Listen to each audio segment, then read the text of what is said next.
Disclaimer: these connections are based upon my own research across different sources with the help of Bulbapedia. Using the Pokédex as our monster manual on the website Bulbapedia, Mawile is our first Pokémon on the list. I will note, however, that there is a fan-made Pokémon tabletop RPG that has a monster manual, which I would use, but it doesn't have all the Pokemon yet. It's still being updated.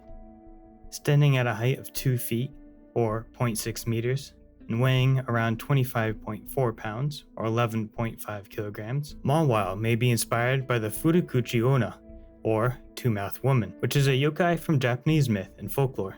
A woman who is a Fudakuchi Onna has a second mouth hidden underneath her hair that has a ravenous appetite, using its hair-like tendrils to snatch up food. This yokai comes as a result of a greedy man or woman for wickedness or stinginess. The most famous legend is of a miser who lived in a rural village of Fukushima. Unwilling to use his money to pay for food to support a family, he lived by himself. One day, he met a beautiful woman who didn't eat. Thrilled, the man took her as his wife. Over time, he noticed that his rice stores were depleting. The man was confused, as he was the only one who ate food. One day, the man pretended to leave for work and stayed behind to see if his wife was indeed eating food while he was away. His wife, suspecting him to be gone, unbound her hair, and the man was terrified to see a second mouth on the back of his wife's head, gobbling up the rice.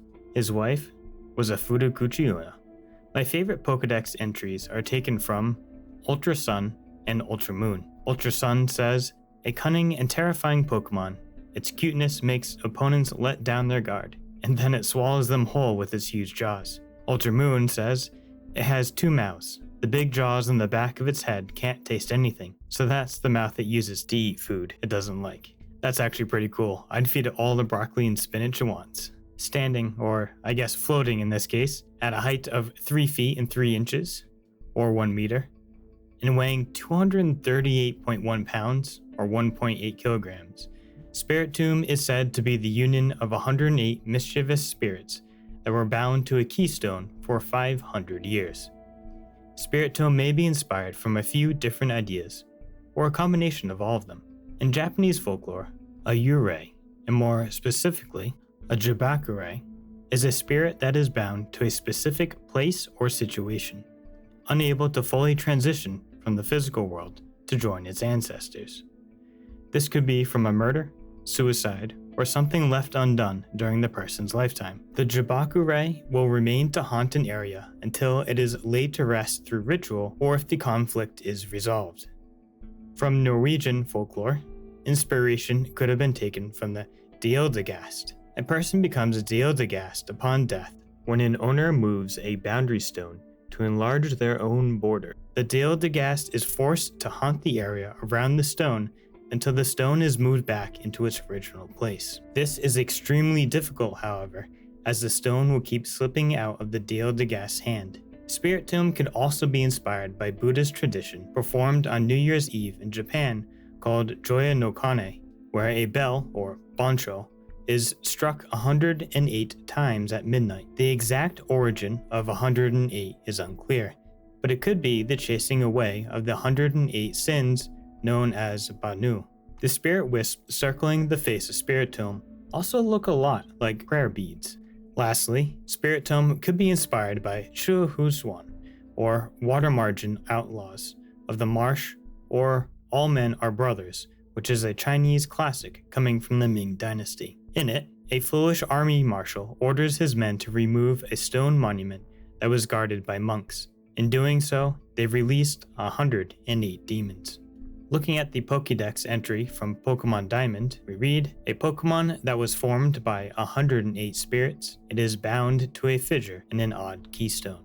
Standing at a height of 4 feet and 3 inches, or 1.3 meters, and weighing about 58.6 pounds, or 26.6 kilograms, Froslass is most likely based on Yuki-Onna, a yokai in Japanese folklore. Yuki-Onna stories vary greatly depending on which prefecture you visit, but all agree that Yuki-Onna is connected to snow and blizzards. She has skin as white as snow with blue lips. In most stories, she wears a white kimono and can hover across the snow.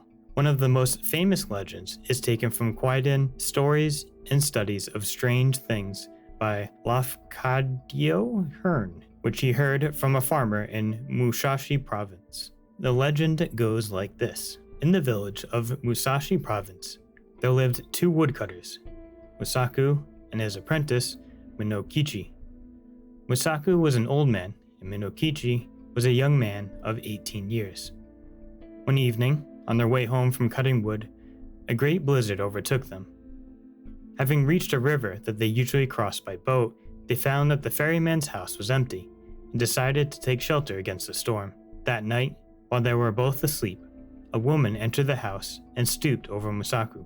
Minokichi awoke to the bite of cold snow on his face, and in the snowlight saw a woman dressed in white, breathing frosty white air over his teacher. Frightened, Minokichi goes to move, but finds that he is frozen still, unable to move his limbs. The woman turned to him and leaned over his face until they almost touched, and stopped. Minokichi was terrified, but at the same time found the woman to be very beautiful. The woman then whispers, "I intended to treat you like the other man, but I cannot help feeling some pity for you because you are so young. You are a pretty boy, Minokichi, and I will not hurt you now.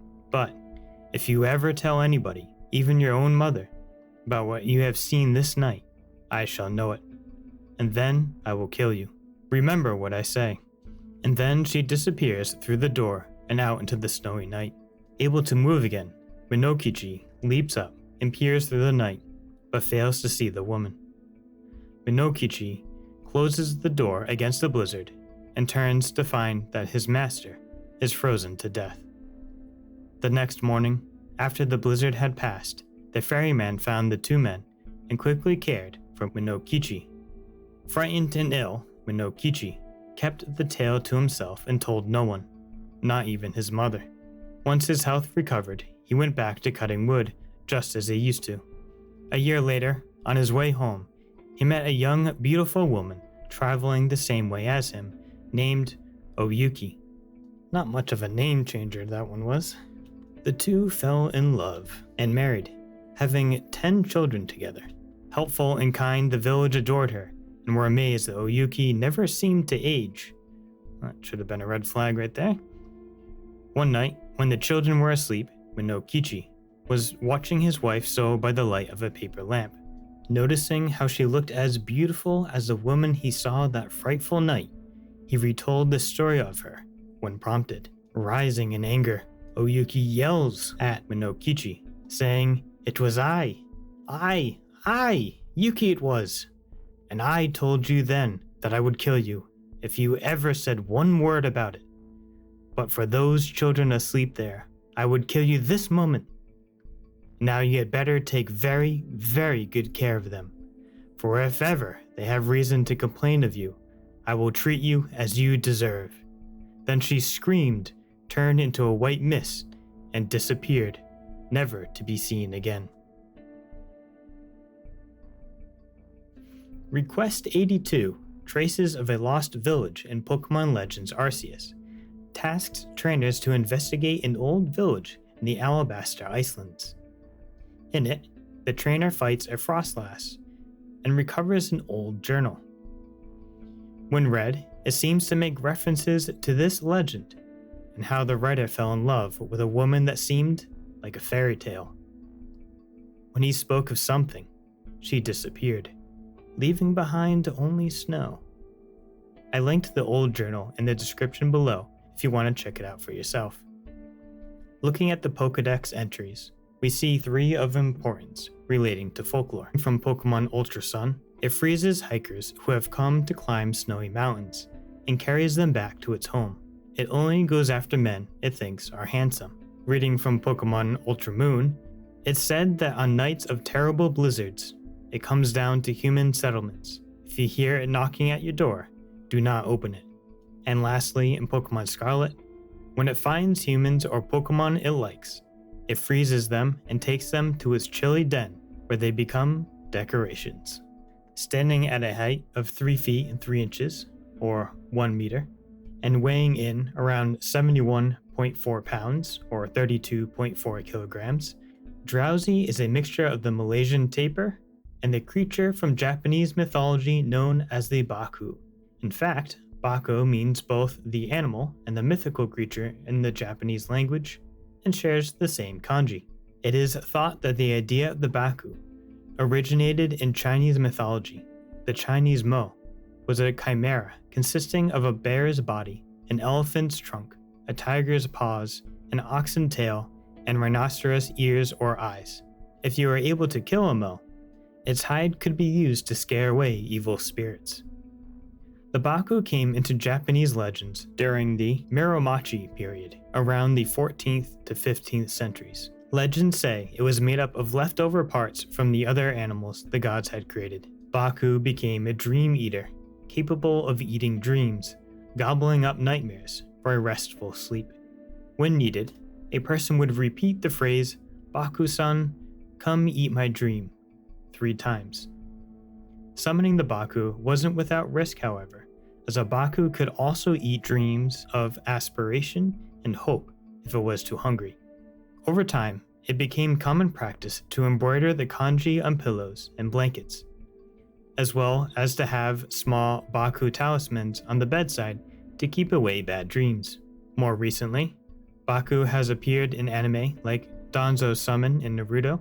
Related but not specifically a mention of Baku legend, One Piece has a devil fruit called Baku Baku no Mi, which is a Japanese onomatopoeia for loud eating and is translated in English to the munch munch fruit. But I digress. Once again, looking at the Pokédex entries, we find that both Pokémon Stadium and Pokémon Fire Red are of interest to us. Reading Pokémon Stadium, it puts its enemy to sleep and eats the victim's dreams, said to have descended from the legendary beast Baku. And the Fire Red entry, a descendant of the legendary animal Baku, which is said to eat dreams. It is skilled at hypnotism. Saving one of my favorites for last, we have Zacian, specifically in its crowned form. Standing at 9 feet and 2 inches, or 2.8 meters, weighing in around 782.6 pounds, or 355 kilograms, the idea of a Pokemon holding a sword seemed kind of lame on the surface, and I needed to know more. There seems to be good evidence for some mythological inspiration. There are 2 thoughts on the inspiration behind Zacian. The one that Bulbapedia mentions is in regards to the legend of King Arthur. Taken from Welsh, Irish, and British mythology and folklore, the legend of King Arthur is a very popular and familiar one around the globe. This is due largely from the book Historia Regum Britanniae, nailed it, History of the Kings of Britain, by Geoffrey of Monmouth in the 12th century. He included figures like Uther Pendragon, the powerful magician Merlin, Excalibur, and the like. Chrétien de Troyes, during the same century, added Sir Lancelot and the Holy Grail to the legend, opening up the genre of Arthurian romance. While it would be fun to dive deep into the legend itself, I'll keep it short and save it for its own video. Before the book by Geoffrey was written, there are 3 main references to Arthur. The first was that he was a fierce warrior that protected Britain from all threats, internal and external.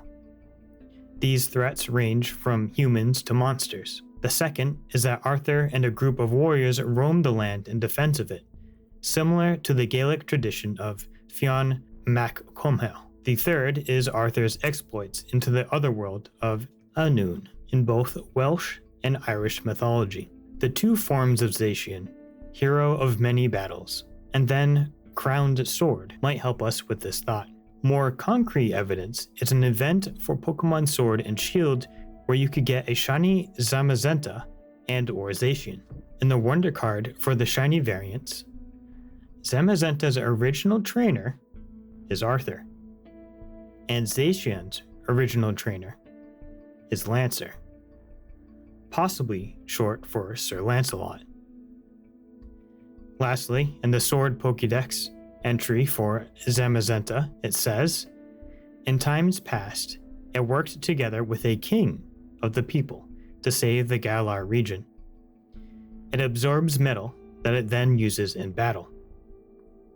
And in the shield entry for Crowned Sword Zacian, it says, able to cut down anything with a single strike, it became known as the Fairy King's Sword, and it inspired awe in friend and foe alike.